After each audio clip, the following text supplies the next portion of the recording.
क्या धुरंधर मूवी भारतीय सिनेमा इतिहास के 113 सालों की सबसे बड़ी मूवी होने वाली है? क्या धुरंधर मूवी एक प्रोपेगेंडा है जो एंटी पाकिस्तान नैरेटिव पर आधारित एक मूवी है? क्या धुरंधर मूवी बीजेपी सरकार का एक प्रचार है या सही मायने में ये मूवी राष्ट्रवाद से जोड़ने वाली एक मूवी है? आइए इन सभी प्रश्नों पर बारी बारी से बात करते हैं। और उससे पहले मैं एमएस पहली बार आपके सामने ऐसा एनालिसिस वीडियो लेकर के आ रहा हूं। उम्मीद है आपको बहुत अच्छा लगेगा और ढेर सारा प्यार और आशीर्वाद देंगे। और अच्छा लगे तो चैनल को सब्सक्राइब जरूर करिए। आगे भी ऐसे प्रयास आपके लिए करता रहूंगा। बात करते हैं धुरंधर मूवी की। पार्ट 2 भी उसका रिलीज हो चुका है। आज मूवी को चौथा दिन है और मूवी ने रिकॉर्ड तोड़ कमाई के मामले में इतिहास बनाती जा रही है। और वहीं पर मूवी के खिलाफ एक नैरेटिव भी बनाया जा रहा है कि यह मूवी एक बीजेपी सरकार का एजेंडा है। बात करते हैं मूवी के बारे में। आजकल जहां रील्स के जमाने में 1-2 मिनट का वीडियो भी पूरा नहीं देखा जाता है, वहां लगभग 4 घंटे की मूवी लगातार देखी जा रही है और सिनेमा हाउस लगातार हाउसफुल होते जा रहे हैं। और कमाल की बात देखिए, एडवांस बुकिंग में प्राइवेट वेबसाइट्स क्रैश तक होती जा रही हैं। ये एक अपने आप में कमाल की बात है। कुछ आंकड़ों की बात करते हैं। धुरंधर मूवी के पार्ट 2 में केवल 3 दिनों में 500 करोड़ की कमाई करके हिंदी सिनेमा का इतिहास बना दिया है। और आज तक 3 दिनों में हिंदी सिनेमा की कोई भी मूवी इतनी कमाई नहीं कर पाई। बात करते हैं पहले ही दिन में मूवी ने वर्ल्ड वाइड 236 करोड़ रुपए की कमाई करके अपने आप में इतिहास बना दिया है। और बात भारत की करें तो पहले दिन में 103 करोड़ कमाकर हिंदी सिनेमा की सबसे बड़ी मूवी बन चुकी है। क्या धुरंधर 2 भारत की सबसे बड़ी कमाई करने वाली मूवी दंगल, जो 2000 करोड़ रुपए का लगभग उसने कारोबार किया, उसका रिकॉर्ड तोड़ पाएगी? ये तो आने वाले दिनों में देखने को मिलेगा। और संभावना भी है कि रिकॉर्ड टूट सकता है, जिस प्रकार से लगातार हाउसफुल चल रहे हैं। धुरंधर मूवी के पार्ट 2 को जहां पर इतनी सारी तारीफ मिल रही है, इतने रिकॉर्ड तोड़ रही है, वहीं कुछ लोग, कुछ वर्ग इस मूवी को एक बीजेपी सरकार का, मोदी सरकार का एक प्रोपेगेंडा साबित करने में लगे हुए हैं। और बताया जा रहा है कि यह मूवी पैसा और समय की बर्बादी है। ये सिर्फ और सिर्फ बीजेपी सरकार का एक प्रोपेगेंडा है, प्रचार करने का एक जरिया है। वहीं पर कई सारे दिग्गज कलाकार इसकी लगातार तारीफ भी कर रहे हैं। डायरेक्टर राम गोपाल वर्मा, महेश बाबू, जूनियर एनटीआर, शंकर, राकेश रोशन जैसे दिग्गज कलाकारों ने तारीफ की ही, साथ में महान डायरेक्टर एस राजामौली सर ने तो यहां तक लिखा कि आजकल के जमाने में लगभग 4 घंटे की मूवी बनाना अपने आप में रिस्क है। आदित्य धर ने 4 घंटे की मूवी बनाकर जो रिस्क लिया, और उसके लिए मैं उनको सैल्यूट करता हूं। मूवी बहुत ही शानदार है, यह एस राजामौली सर ने ट्वीट किया हुआ है। क्या इस प्रकार की मूवी पहले कभी नहीं बनी, जो वर्तमान राजनीतिक, सामाजिक या आर्थिक परिस्थितियों को बताने के लिए कोई मूवी बनाई गई हो? बात करते हैं आजाद भारत के बाद की। जब भारत आजाद हुआ था, उसके पास कई सारी समस्याएं थी, जहां गरीबी थी, बेरोजगारी थी, कई सारी ऐसी समस्याएं थी। तब भी उसी प्रकार के सिनेमाई मूवी बना करके लोगों तक वो समस्याएं रखी जा चुकी हैं। उसके बाद जैसे जैसे दौर आगे बढ़ता गया, 70-75 का वो दौर, वहां भी मूवीज बनी थी। उस वर्तमान परिस्थिति के बारे में, तत्कालिक परिस्थितियों को दिखाया गया। जैसे दौर बढ़ता गया, मूवी का तरीका भी बदलता चला गया। क्योंकि सिनेमा एक आईना है जो लोगों तक उस देश की वर्तमान सामाजिक, आर्थिक या राजनीतिक परिस्थिति के बारे में बताने के लिए, तो सिनेमा ने हर बार वो काम बखूबी किया। तो आज धुरंधर 2 भी तो वही काम कर रही है। तो इतना शोर क्यों मच रहा है? वहीं पुरस्कार वापसी गैंग, टुकड़े टुकड़े गैंग, ऐसे कई सारे लोग मिलकर के एक ऐसा नैरेटिव बना रहे हैं कि ये मूवी सिर्फ और सिर्फ मोदी सरकार या बीजेपी का एक प्रोपेगेंडा है, प्रचार करने का एक जरिया है। बावजूद इसके जनता की जो भीड़ हाउसफुल दिख रहे हैं, वो जनता का बदलता हुआ माहौल दिखा रहा है, जनता का बदलता हुआ टेस्ट दिखा रहा है, जनता की पसंद बदल रही है। क्योंकि इस मूवी में आतंकवाद और राष्ट्रवाद का जो मिश्रण दिखाया गया है, वो जनता को बखूबी पसंद आ रहा है। एक समय था जब भारत में राष्ट्रवाद और देशभक्ति की बात करने पर मजाक उड़ाया जाता था, लेकिन आज माहौल बदल रहा है। बेशक जेन जी की जनरेशन आधुनिक जनरेशन है, परंतु राष्ट्रवाद और देशभक्ति का जो नया माहौल पैदा हो रहा है, धुरंधर 2 मूवी इस बात का जीता जागता उदाहरण है।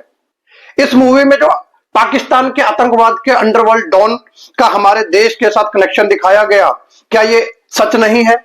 हमारा देश कितने लंबे समय से आतंकवादी हमले झेलता आ रहा है। क्या ये हमारे देश में बैठे हुए लोगों के सहयोग के बिना संभव है? बिल्कुल भी नहीं। कई सारे ऐसे एविडेंस भी सामने आए हुए हैं। इस मूवी में भी तो वही दिखाया गया है। जहां इस मूवी में यूपी के गैंगस्टर को दिखाया गया है, वो गैंगस्टर के साथ विधायक रहा, सांसद रहा, बहुत प्रभावशाली व्यक्तियों के साथ उसका तालमेल रहा, उसके फोटो किसके साथ रहे, यह भी तो जनता को समझना होगा। किन किन पार्टियों ने उसको विधायक बनाया, सांसद बनाया, और राजनीतिक प्रभाव के साथ जो उसने जनता के साथ गलत किया और उस राजनीतिक प्रभाव के साथ वो सब कुछ दबा रहा और बहुत समय बाद वो सामने आया और उसी को इस मूवी में दिखाया गया। किसकी बात कर रहा हूं आप समझ भी गए होंगे, पब्लिक डोमेन में है। वहीं जो उसकी खुलेआम हत्या की गई थी वो भी इस मूवी में दिखाया गया है और कहीं ना कहीं लिंक जुड़े हुए हैं। अब विषय ये है कि क्या उस गैंगस्टर का आतंकवादियों के साथ कनेक्शन था या नहीं, ये विषय जांच एजेंसियों का विषय है। और बात इस पर भी होनी चाहिए कि उस गैंगस्टर का किन किन पार्टियों के साथ संबंध रहा, किन किन लोगों के साथ संबंध रहा, उनकी इफ्तियार पार्टियों में कौन कौन लोग हमेशा जाते थे और उन्हीं लोगों ने पाल पोस कर इसको इतना बड़ा गैंगस्टर बनाया और उसी ने हमारे देश के साथ, हमारी जनता के साथ कितना बड़ा नुकसान किया, ये भी आप सबके सामने है। वैसे अभी अभी हमारे देश में कई सारी ब्लॉकबस्टर फिल्में हुई हैं, कमाई की बात नहीं हो रही है।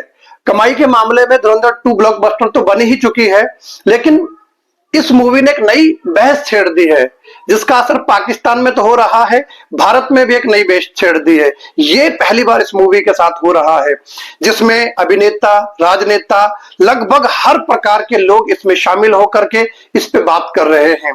ये इस मूवी ने एक नया परिवर्तन ला दिया है, या यूं कहूं कि इस देश में भूचाल सा ला दिया है। कई सारे संस्थाओं की, कई सारे फिल्मों के नैरेटिव की जड़ें उखाड़ के रख दी हैं। बात तो करनी ही होगी। और वहीं सबसे बड़ा फैक्ट जनता बन के आ रही है, क्योंकि अभी तक ऐसी फिल्में दिखाई जाती थी जिसका हीरो एक भगवान की तरह पेश किया जाता था, जो एक तरफा पूरी फिल्म को अपने हिसाब से चला करके ले जाता था। और वहीं आज जनता इस नैरेटिव को तोड़ करके देशभक्ति, आतंकवाद के खिलाफ कार्रवाई को पसंद कर रहा है। राष्ट्रवाद की भावना जो जनता में दिख रही है, इतनी भीड़ जो हाउसफुल दिख रही है, इस बात का प्रूफ है कि राष्ट्रभक्ति, देश भावना से ओतप्रोत फिल्में, या यूं कहें कि वर्तमान परिस्थिति या सामाजिक या राजनीतिक परिस्थिति को दिखाने वाली फिल्मों को ही जनता पसंद करने वाली है। वही इस फिल्म को एक एजेंडा साबित करने का जो प्रयास हो रहा है, ये प्रयास एक फिल्म को जरिया बना करके नहीं हो रहा है। हमारे देश में 2012 में बहुत बड़े राजनीतिक परिवर्तन हुआ, नरेंद्र मोदी जी प्रधानमंत्री बने और तभी से लेकर के अभी तक लगातार वो एक प्रोपेगेंडा फैलाया जा रहा है और ये साबित करने में लगे हुए हैं कि प्रधानमंत्री नरेंद्र मोदी बेशक प्रधानमंत्री बन गए हैं, पर भारत की जनता के दिल में अभी तक नहीं जगह बना पाए, या यूं कहें कि जनता उनको पसंद नहीं करती। और 2012 के बाद जो चुनाव हुए, 14 में प्रधानमंत्री बने और फिर 19 में फिर से बने, दोनों बार फुल मेजोरिटी के साथ प्रधानमंत्री बने।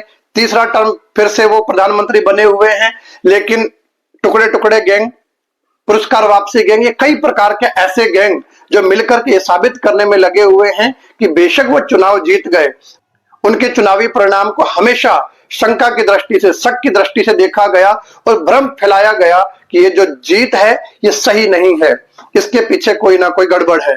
हर बार यही फैलाया गया और प्रधानमंत्री को एक अच्छा प्रधानमंत्री, सफल राजनेता बनने से हर बार उनकी इमेज को कलंकित किया गया।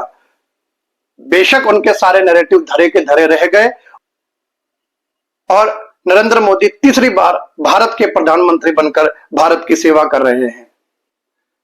और कमाल की बात तो यह है, जो हमारा इतना बड़ा देश, इतने सारे मुद्दे, सैकड़ों मुद्दे, वो सारे छोड़कर विपक्ष एक मूवी का बहाना लेकर के सरकार को घेरने का प्रयास कर रही है। वहीं पर विपक्ष को जनता ही जवाब दे रही है, जो इतनी सारी भीड़ में, हाउसफुल में इस मूवी को देख करके जनता ही बता रही है कि ये अब नहीं चलने वाला है। राष्ट्रभक्ति या देश भावना को आप बीजेपी का प्रचार बताकर हर बार जनता को गलत साबित नहीं कर सकते, और यही गलती विपक्ष लगातार कर रहा है। जब भी राष्ट्रभक्ति, देश भावना की बात आती है, विपक्ष उसको बीजेपी के साथ जोड़ देता है, और यही कारण है कि विपक्ष जनता से लगातार दूर होता जा रहा है।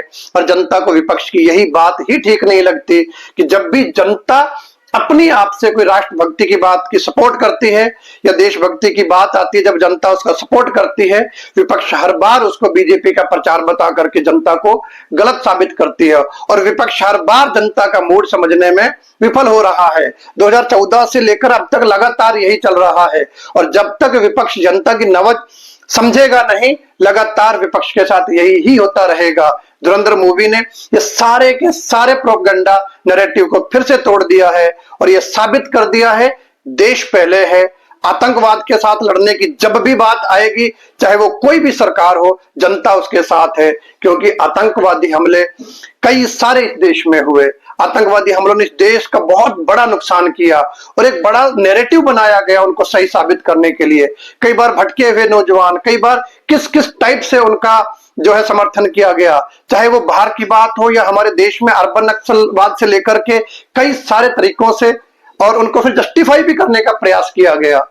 लेकिन अब जनता जाग चुकी है, अब जनता समझ चुकी है कि ये सारे के सारे नैरेटिव देश को नुकसान करने वाले हैं। यही धुरंधर मूवी में दिखाया गया और इसका समर्थन, जनता का इतना अपार समर्थन मिलना इस बात का प्रूफ है कि अब जनता जाग चुकी है। मूवी में दिखाया गया आतंकवाद एक पार्टी का प्रचार कैसे हो सकता है, वो तो एक देश की बात है, एक देश के साथ जो गलत हो रहा है वो दिखाया गया है। और जब बात देश की हो, फिर वो चाहे धुरंधर मूवी हो या सर्जिकल स्ट्राइक हो या ऑपरेशन सिंदूर हो, कोई भी हो, जनता का अपार समर्थन हमेशा ही रहेगा, क्योंकि जनता के लिए देश पहले है, जनता के लिए राष्ट्र पहले है और राष्ट्र पहले है, राष्ट्र बचा रहेगा तो जनता भी बची रहेगी, हम भी बचे रहेंगे, मैं भी बचा रहूंगा। इसलिए इस मूवी का बीजेपी का नैरेटिव साबित करना बहुत बड़ी गलती हो सकती है, क्योंकि जनता को समझ में आ गया ये आतंकवाद का समर्थन करना ये देश के लिए, राष्ट्र के लिए बहुत बड़ा नुकसान साबित हो सकता है, हुआ भी है, और उन पर कार्रवाई करना ये हमारे लिए हित में है। और उसको एजेंडा बताना या किसी पार्टी का प्रोपेगेंडा बताना ये गलत हो सकता है। और यही अब जनता समझने लगी है कि आतंकवाद या ऐसे गैंगस्टर या किसी और देश द्वारा हमारे देश का नुकसान करना ये एक नैरेटिव नहीं है, किसी पार्टी का एजेंडा नहीं है। इनका विरोध करना, इनको खत्म करना हमारे देश की प्राथमिकता है, सुरक्षा की पहली प्राथमिकता है।